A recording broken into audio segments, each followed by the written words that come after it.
Politico reports that President Joe Biden is facing pressure to be more transparent since no schedules for the president and vice president have been posted online. The White House comment line is shut down, and there are no citizen petitions on the White House's website. Yeah, and the White House correspondent for Politico notes Biden has yet to hold a news conference of his own over the last 5 weeks as president, very much in contrast to many of his predecessors. Democratic strategist and owner of JC Strategies, Jennifer Holdsworth-Karp, and senior director of policy at the Conservative Partnership Institute, Rachel Bovard, are back to weigh in. Jen, let me start with you. President Biden, he came in very much on a pledge for transparency. I mean, they said that they'll do the physical visitor logs, but during COVID, it's all online. He hasn't held a news conference. He was very unavailable to the press during his campaign. Do you think that he needs to be a bit more forthcoming here in the model of both President Obama and President Trump whenever they came into office? I do. I actually think it's coming. We're 41 days in here. I'm willing to give him a little more slack than I think other people are, as I know they're setting up processes. I've had conversations with, folks in the press office, folks in the political office, and even reporters who are assigned to the press briefing room and Air Force One, that a lot of the processes are still being put into place. So I know a Trump presidency feels like a lifetime ago. I'm not going to compare the two. I think that there's definite steps that President Biden has to take in order to satisfy his pledge for more presidency. I'm willing to give a little more time in order to establish those processes and get this done. But to answer your second question about does he need to be transparent, he wasn't completely available during the campaign. That remains to be seen. I think that Jen Psaki has actually done a really good job in terms of reestablishing the daily press briefings, being more available. I think there's still some more room to go on that. I don't think that everything is in place. I don't think people are getting entirely the answers that they want. I think we're moving in that direction. There's probably about another 30 days, 60 days that people will give them slack on that. And then I think there's going to be a real problem. Yeah. Rachel, what do you think? Well, I think every president gets a little bit of grace, but we're 5 weeks in, and this president has taken pretty consequential steps to almost, no engagement. I mean, Jen Psaki's holding daily press briefings, but she's not actually saying that much. She's sort of circling back on every question, which is that the great unanswered question? Does she actually circle back? I don't know. But, look, this president has taken military action in Syria. He's issued over 50 executive orders. Only 22 of those, by the way, have overturned Trump orders. So there's a lot of new stuff in there. You have a border surge with, ICE detaining 70,000 crossers, the highest in a decade in 1 month.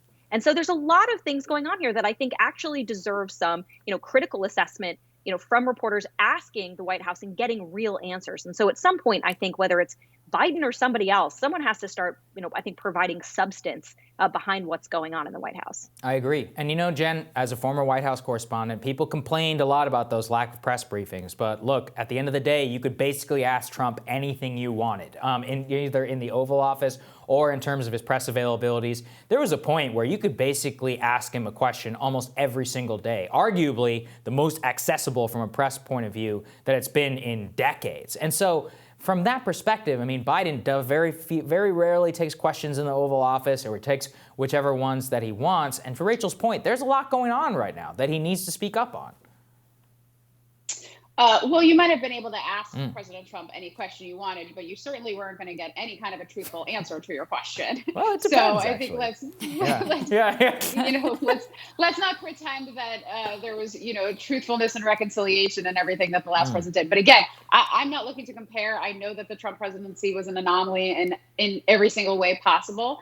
But I think Biden is establishing his own processes right now, and in the next few weeks, we're going to have to see some of that come out either through Jen Psaki or through himself. Now, there is a series of spokespeople across the government, some very talented, very, public service oriented, very dedicated individuals. I think you see it at the State Department, you see it at DOD, you see it even with some of the new White House communications staff. So I think that they're spreading their communications out in a much, much bigger way than the Trump White House did, where everything was very siloed and everything went through just, a few people. And I think that's why you saw the amount of leaks that you did from the Trump White House, because there was just, a complete constricting of where the information, be it true or false, were coming out. That's not so in the Biden presidency. I think you're going to see a much more professionalized industry of comments to various press outlets. It's not all going to come through one person at the White House.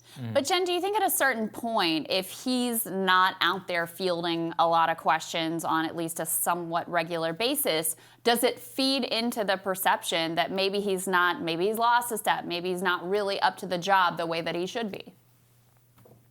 I don't think so at all. And the reason why I don't is because I think we saw this during the campaign. He has a very specific way of working. Now, I've never worked for President Biden, but I know a lot of people who have.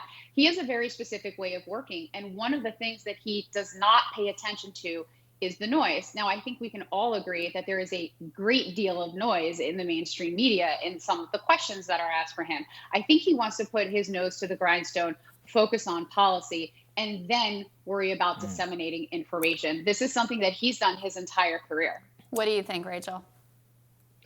I think people want to hear from the guy they elected who's supposed to be in charge of making these decisions. You can outsource a lot of these communications, but at the end of the day, Joe Biden's accountable to them. And I think Biden is the person that people want to hear from. The last thing I'll say is that, I hate playing the double standards game, but had this been Trump and there had been no communication on major decisions and no transparency, you would have seen reporters being like, this is fascism. I'm literally shaking. There's a little bit of... They did say that. I was there. Yeah, trust me. Right. Yeah, no. So I think there needs to be a little more accountability here. 100%. Okay, guys, thank you very much. We really appreciate it. Great to see you, ladies. Joining us next is the Argument podcast host, Jane Cosin. That's when Rising continues.